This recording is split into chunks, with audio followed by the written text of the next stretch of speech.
Hello friends. Bharat Ratna पुरस्कार के बारे में तो आपने सुना ही होगा।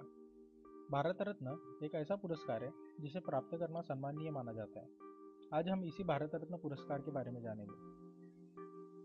Actually, Bharat Ratna is the highest civilian award of the Republic of India, instituted in 1954.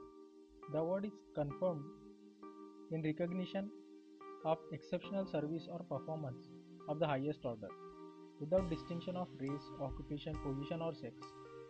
मतलब भारत रत्न भारतीय गणराज्य का सर्वोच्च अवार्ड है जिसकी शुरुआत 1954 में की गई थी और ये अवार्ड प्रभावशाली उच्चतम क्षेत्र का कार्य या प्रदर्शन करने वाले को दिया जाता है, जिसमें किसी प्रकार की दौड़, व्यवसाय, पद, जात या लिंग का भेदभाव नहीं किया जाता है। पहले ये अवार्ड कला, साहित्य, विज्ञान और सामाजिक सेवा के क्षेत्र में सर्वोच्चतम कार्य करने वाले को दिया जाता था, लेकिन फिर समय के साथ साथ भारत सरकार ने भी इसमें बदलाव किया और दिसंबर 2011 को इसमें किसी भी क्षेत्र के मानवीय प्रयास को शामिल किया गया। भारत रत्न देने वाले की सिफारिश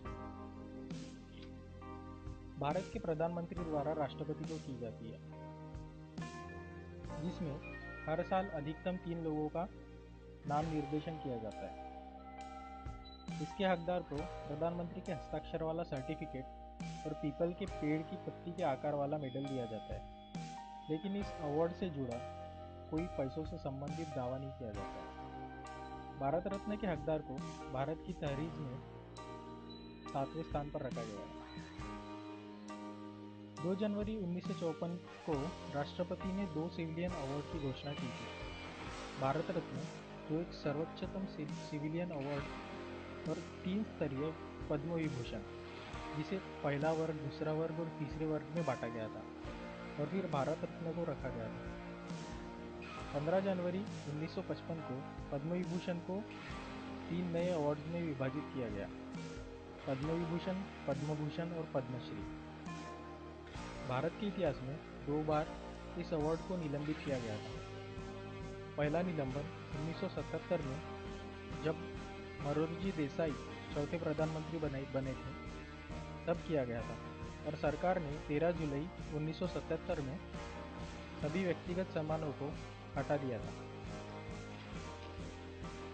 लेकिन बाद में इस निलंबन को 25 जनवरी 1980 को इंदिरा गांधी प्रधानमंत्री बनने के बाद रद्द कर दिया गया। लेकिन फिर दोबारा 1992 के बीच में इस अवार्ड को निलंबित कर दिया गया, जिसमें अवार्ड की वैधानिक वैलिडिटी को लेकर केरला हाई कोर्ट और मध्य प्रदेश हाई कोर्ट में केस फाइल दर्ज किया गया था। लेकिन फिर दिसंबर 1995 में सुप्रीम कोर्ट ने इस अवार्ड को दोबारा शुरुआत की। भारत रत्न के पहले हकदार राजनेता सी राजगोपालाचारी, फिलोसोफर सर्वपल्ली राधाकृष्णन और साइंटिस्ट सीवी रमन थे, जिन्हें 1954 में सम्मानित किया गया था। तब से आज तक इस अवार्ड को तकरीबन 45 लोगों को दिया जा चुका है, जिनमें से 12 अवार्ड लोगों के मरणोपरांत भी दिए गए हैं। असल में पहले मरणोपरांत इस अवार्ड को नहीं दिया जाता था, लेकिन फिर जनवरी 1955 से दिया जाने लगा। भूतपूर्व प्राइम मिनिस्टर लाल बहादुर शास्त्री पहले भारत रत्न के हकदार बने, जिन्हें मरणोपरांत भारत रत्न से सम्मानित किया गया था। 2014 में क्रिकेटर सचिन तेंदुलकर को 40 साल की उम्र में भारत रत्न से सम्मानित किया गया, जो भारत रत्न के सबसे युवा हकदार बने।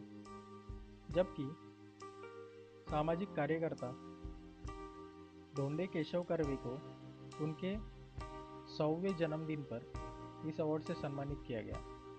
साधारणतः ये अवार्ड भारत में जन्मे नागरिकों को दिया जाता है, लेकिन भारत रत्न एक देशीयकृत नागरिक मदर टेरेसा और 2 अभारतीय नागरिक अब्दुल गफ्फार खान और भूतपूर्व साउथ अफ्रीका के राष्ट्रपति नेल्सन मंडेला को भी दिया गया है। 24 दिसंबर 2014 को भारत सरकार ने इस अवार्ड को स्वतंत्रता सेनानी मदन मोहन मालवीय और भूतपूर्व प्रधानमंत्री अटल बिहारी वाजपेयी को देने की घोषणा की थी। 1992 में मरणोपरांत सुभाष चंद्र बोस को भारत रत्न देने जाने की सरकार ने निर्णय लिया था, लेकिन इसका विरोध उन लोगों ने किया जो इस बात को मानने से इनकार करते हैं कि उनकी मृत्यु हो गई है। इसके बाद 1997 में सुप्रीम कोर्ट के आदेश के चलते सुभाष चंद्र बोस को दिए जाने वाले अवार्ड को बर्खास्त कर दिया गया। ये भारत के इतिहास में पहली बार ऐसा हुआ था कि अवार्ड देने की घोषणा की गई और दिया ना गया। So, this is a little bit information about Bharat Ratna. So, thanks for watching guys, and please do subscribe our channel. Thank you.